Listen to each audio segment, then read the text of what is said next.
My days working, taking care of my little ones can be a lot. I checked out care.com and it was so easy for me to find local, experienced, and background check sitters. Finding our babysitter was way more affordable than I thought. Care.com makes it super easy.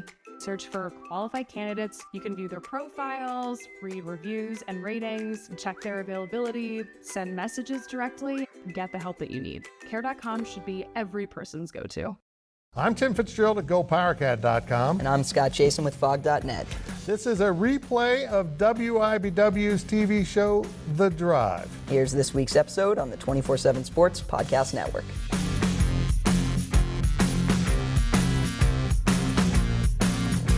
Good evening, Wildcat and Jayhawk fans, and welcome to The Drive, sponsored by Briggs Auto Group. I am Tim Fitzgerald at GoPowerCat.com, and the man in Indianapolis is Scott Chasen of Fog.net. Scott, survive in advance. That's the name of the game, Fitz. And hey, you think about it, one game at a time. Can't take anything for granted. A couple of people who did, unfortunately, I saw an elder couple check into the hotel here last night, decked out full Ohio State gear. I felt very bad for them. Obviously, kind of took that first one for granted. Can't do that in the NCAA tournament. Nope, Ohio State is packed up and gone home just when their fans are showing up. That's nice. You can interact with us on social media at facebook.com/TheDriveShow, on Twitter at TheDrive13, and of course, answer our weekly poll question and make your game predictions on our Twitter page. And remember, if you ever miss an episode of The Drive, you can listen to an audio-only version that will appear each Monday morning in the form of a podcast at both GoPowerCat and Fog.net. And we start things off with our 2-minute drill. The 2-minute drill is sponsored by Vanderbilt's Your Work Boot Center. Well, Scott, the Jayhawks advanced to the round of 32 on Saturday, though Eastern Washington gave them quite the scare. Should Kansas feel confidence or concern going into its second-round matchup with USC?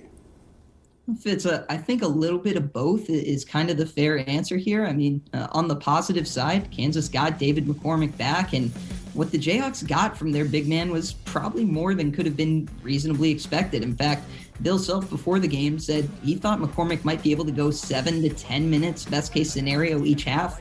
McCormick ends up playing 15 minutes in the second half, 25 minutes for the game, came up right, just shy of a 20-10 line. And he was so good down the stretch, not only with what he did, but just the attention he commanded on the court, which opened up shots on the outside. It changed the way that Eastern Washington could attack Kansas. Even after an Eastern Washington barrage of threes, the Jayhawks still were better with him on the court than Eastern Washington was, and Eastern Washington was up 8 or so at halftime. So that told you how important and valuable David McCormick was. Another player stood out, DeJuan Harris, just the impact he gave Kansas. He provides the team with some really good minutes off the bench. He can spell Marcus Garrett at point guard. Those two have kind of formed their way into such an invaluable role. Obviously, you'd expect that from McCormick. He's a starter. He plays big minutes. You wouldn't necessarily expect that from a guy like DeJuan Harris, just considering where he is. But yeah, I mean, you have reason for concern too. You just let two brothers look, absolutely go off against you. And Tanner Groves was a load. I think scouting Eastern Washington coming in, I had an idea that he might cause KU some problems. But the Jayhawks are shorthanded. They've been dealing with COVID pauses. They've been dealing with issues, and they'll have to figure it out against USC, a good USC team. I tell you what, Scott, Tanner Groves is my hero. Well, first of all, he's got a lot of hair, which I just admire, anyone that can do that. But it was amazing how efficient Eastern Washington was throughout the course of this game offensively. It was almost like Bill Self told his team at halftime, we just got to outscore them. And they put up more than 50 points in the second half, got it done. Yeah, and let me just say this about that idea. All these upsets happen, mid-majors beating these big teams. The recipe is don't turn the ball over, make your threes, make your free throws. And for the record, Eastern Washington did just that. They hit a bunch of threes, 38%. They made 50% of their shots, 16 of 18 at the line. For Kansas to win a shootout shorthanded against a team like that, I was actually very impressed by Kansas, and it made me think more positively of their chances against USC. We'll talk about this later, though. USC is a very good team. Yeah, I was impressed Kansas got out of that because I thought they were in big trouble. Yeah. Well, Fitz, K-State's season ended a little more than a week ago, but the Wildcats have already seen 3 players enter the transfer portal. How concerning is this for Bruce Weber's team? Well, it is when you consider that they went into the season with 12 scholarship players. One senior, Mike McGurl, has not announced whether or not he's coming back. That gets you down to 11. Montavious Murphy got injured during the course of the season, and he's attempting to come back, and we think he'll be back, but still that's in question. And now you've lost 3 players, Dejuan Gordon being the most significant of those 3. He has departed, a guy who started quite a bit his first 2 years at Kansas State. Antonio Gordon, his classmate in that sophomore class, has also departed. And then backup point guard Rudy Williams, a junior college transfer who's behind Nigel Pack. You really can't blame him for leaving because he probably just wants to play more for his senior season.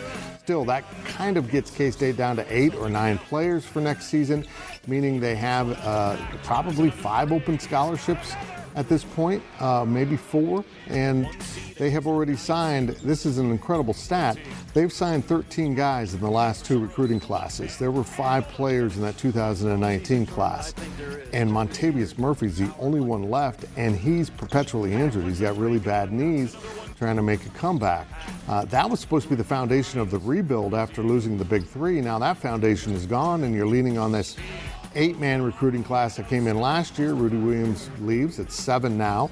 You've got 5 freshmen in the class, and really, that's your Waterloo. You can't lose that. You can't lose any of those 5 freshmen once you've lost the sophomore class for the most part. You can't lose the freshmen too. Bruce Weber's program's really kind of in trouble here, but it looks like the administration at Kansas State's going to stay the course with Bruce Weber. They've said so. Gene Taylor, the AD, and Scott, they're back into having to recruit 4 or 5 guys. They got 1 signed in the early period, 1 committed, but with at least 2, maybe 3 more scholarship openings and not a big history of getting into the transfer portal, they have to get into the transfer portal and find some guys that can help next season, because you will have no seniors on the roster unless Mike McGurl comes back for his bonus season. Yeah, well, Fitz, transfers, I think, for a number of programs are going to be huge. It does sound like for K-State, I mean, this is the time. If Bruce Weber is indeed sticking around, he's going to have to find some dudes with some college experience. Yep, absolutely. We'll see if they can go find some guys that can bring some leadership and points to this roster. It's really a mess. Well, Scott, the Big 12 had a big first round of the NCAA tournament with 6 teams advancing. Come on, Texas. It was almost perfect. What do you make of how the conference has performed in March so far? Well, Fitz, obviously, and you know this, we're recording a little bit early on Sunday, so we don't totally know the results of all the games. Texas Tech obviously just fell in a really, or excuse me, not Texas Tech, West Virginia in a really good contest against Syracuse. But look, the Big 12 validated a lot of the hype, a lot of the things that people said about the conference just in the first round. You think about a team like Texas Tech, a popular upset pick against Utah State that, Chris Beard really asserted and showed that, he is maybe that next kind of up-and-coming coach ahead of some other guys at other conferences that people think, might be there. Think about what Baylor did today, just beating Wisconsin, a Wisconsin team that the metrics favored, said was, had a legitimate chance to upset Baylor, who wasn't playing as well. Nope, Scott Drew and Baylor handled business. Obviously, Bill Self's team in Kansas, they survived what could have been an upset bid. OU won a 50-50 game against Missouri that easily could have swung in the balance, especially no Davion Harmon there for the Sooners. So, this conference will come down to what Baylor does, what Tech does, although you may know more than we do right now, what Oklahoma State does, and maybe even what Kansas does. But look, the Big 12 teams advancing out of the first round wasn't a fluke, just like the Big 10 having 3 teams lose. Maybe that showed just a little bit. It doesn't mean the conference is bad, but, certainly it does show that, some of these Big 12 teams are battle-tested. It's the best conference for coaches in America. Fitz, I was pretty impressed with what I've seen from the Big 12 so far.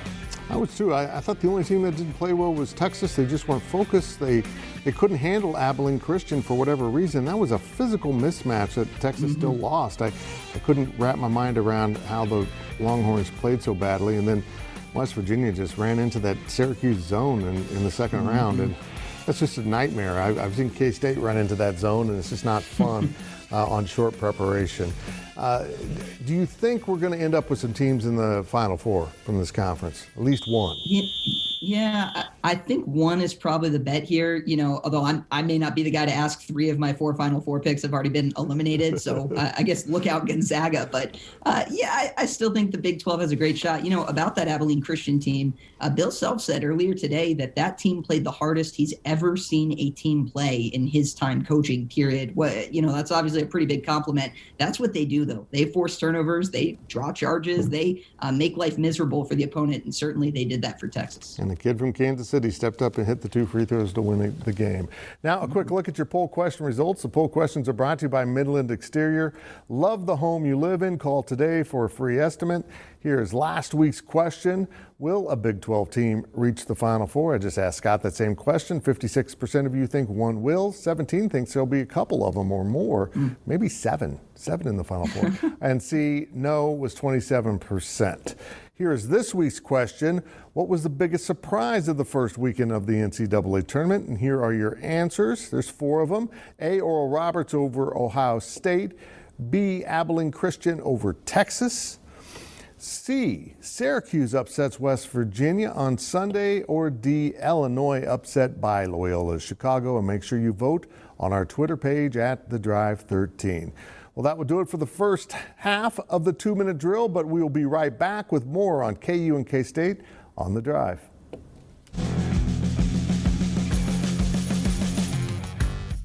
JamesAllen.com is the online destination to easily design a customized engagement ring and save up to 50% compared to traditional stores. You pick a diamond, whether it's lab-created or earth-created, James Allen has over 200,000 conflict-free stones. Then you pick your ring setting and metal. And if you need some help, they have real-time diamond consultations available, where an expert can walk you through it all. Get 25% off your order at JamesAllen.com code podcast. That's JamesAllen.com code podcast.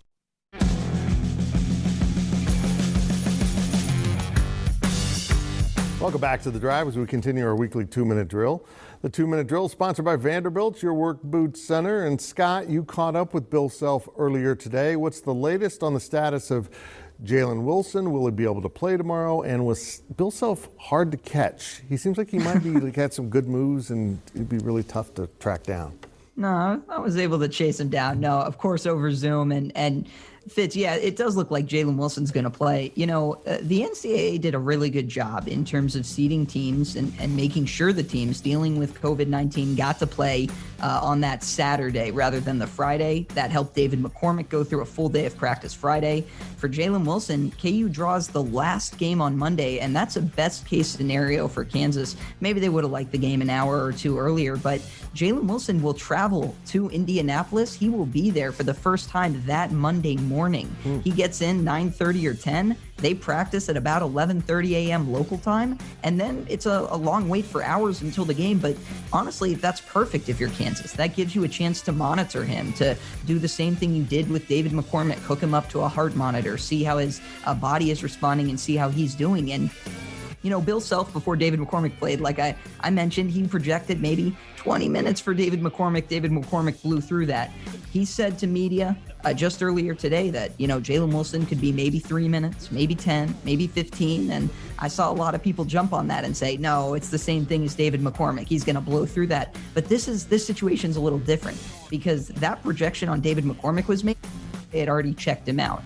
They haven't seen Jalen Wilson yet in person. They haven't had him go through a team shoot around, even though obviously he won't get a full practice before he goes. They haven't hooked him up to stuff here to see what he can and cannot handle. So when Bill Self says maybe 3 minutes, maybe 15, yeah, I mean, if Jalen Wilson is good to go, yes, he's going to play a lot more than 15 minutes. He's a very important player against a USC team that has size. Evan Mobley is a top 5 NBA draft prospect. He's an outstanding, exceptional big man. It should be a great matchup. But if he gets here and fatigue's a little bit more of an issue than he'd think, or, maybe he doesn't have the bounce that he normally plays with, those kinds of things, it wouldn't shock me if Jalen Wilson is a little bit more hindered, Fitz, than I think the Jayhawks have been used to seeing. He's a guy who's obviously so important.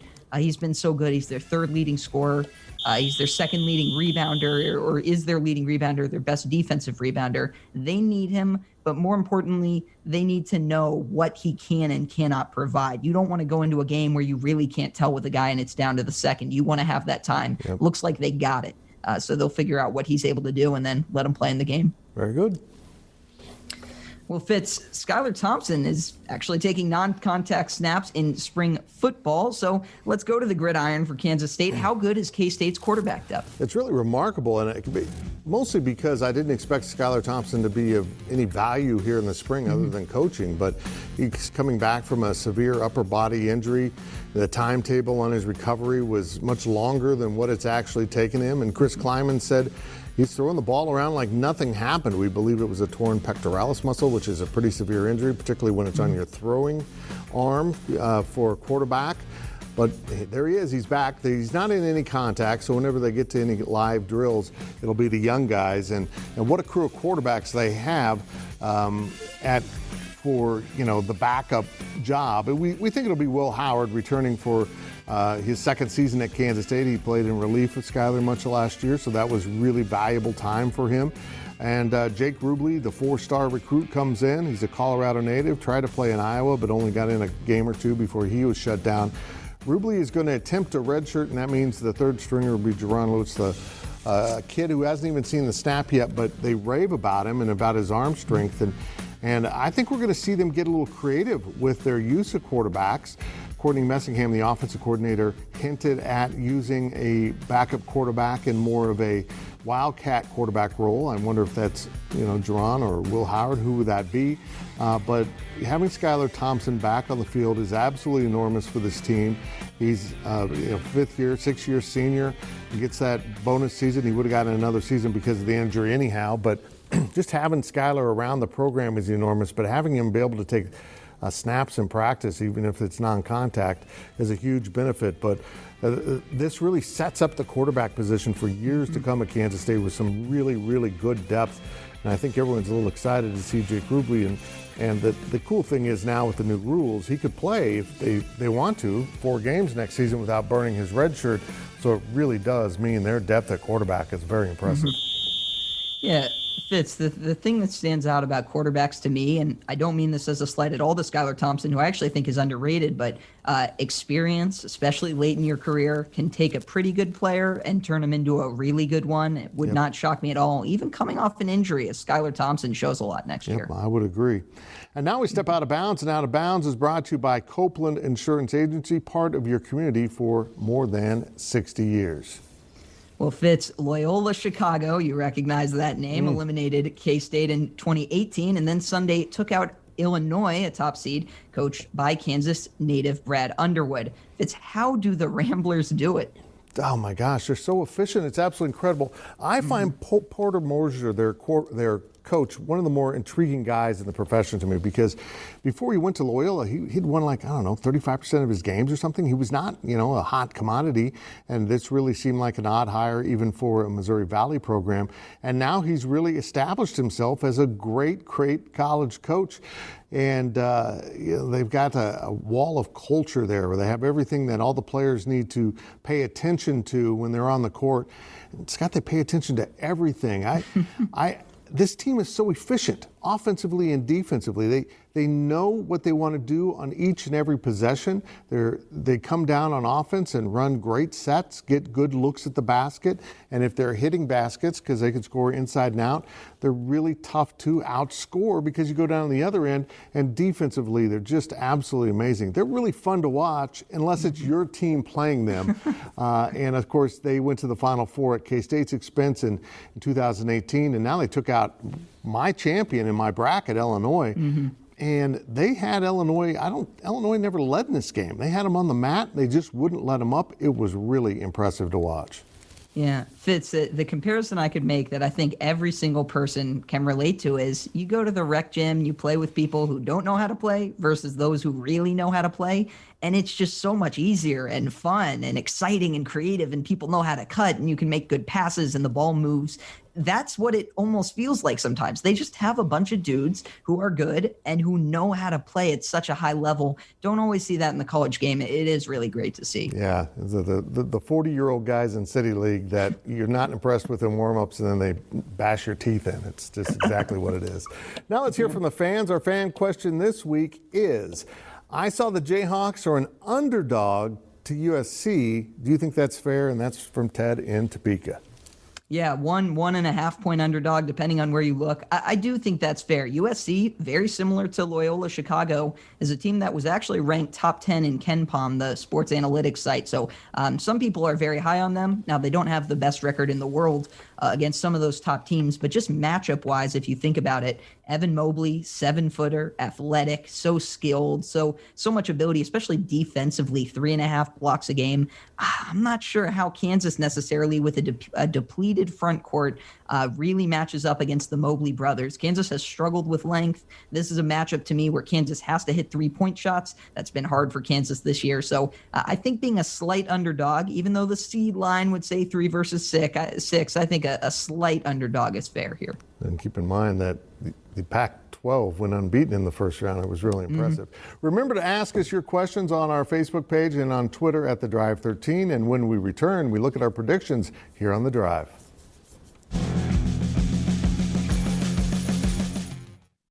Picture this nightmare scenario. You're hosting friends for the big game. It's neck and neck in the fourth quarter, and suddenly you realize you're out of drinks. You start to sweat. Your friends start to turn on you. You're forced to go on a last-second drink run and end up missing the game-winning touchdown while in line.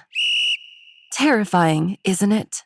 Luckily, you can avoid the drama with Drizzly, the go-to app for drink delivery. With Drizzly, you can shop a huge selection of beer, wine, and spirits, then get them delivered right to your watch party. Compare prices across multiple stores in your area, find the best deals on game day drinks, and get back to armchair quarterbacking from, you guessed it, your armchair. Download the Drizzly app or go to drizzly.com. That's DRIZLY.com today. Must be 21 plus, not available in all locations.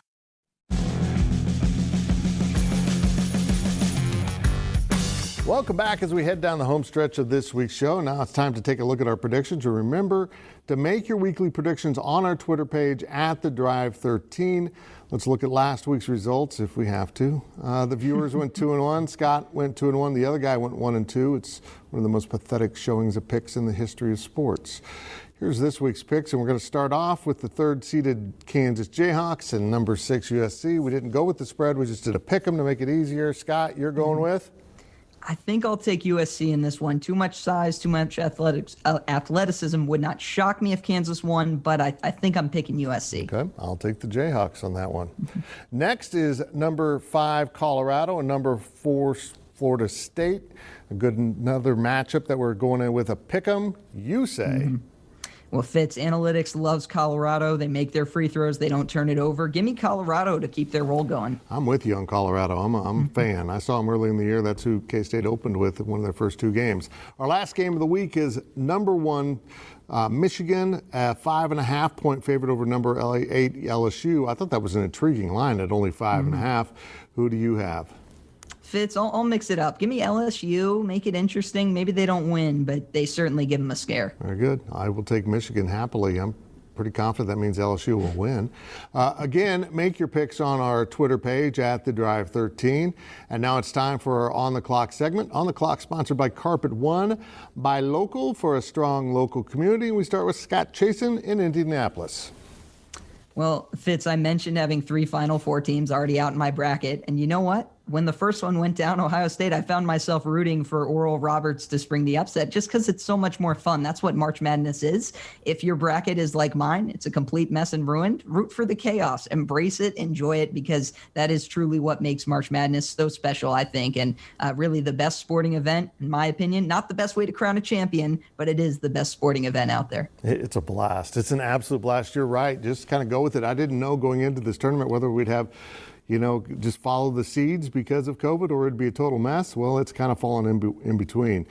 I know a lot of K-Staters are a little upset right now about Bruce Weber losing players off of his roster. It's been an ongoing problem.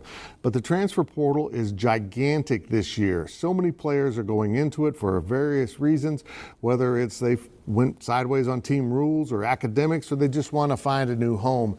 The transfer portal is going to be packed. I know K-State's going to lose probably more players into the portal. Now it's about who they can get out of the portal. You got to win some of these victories and bring in some players that will help K-State immediately. Well, that's it for this week's edition of The Drive. We will see you next week right here and all week on social media. With Blue Link Plus, you can access your Hyundai Tucson Limited remotely. Doors unlocked, temperature set, lost car found. There it is. Get complimentary class-leading Blue Link Plus. Call 562-314-4603 for complete details.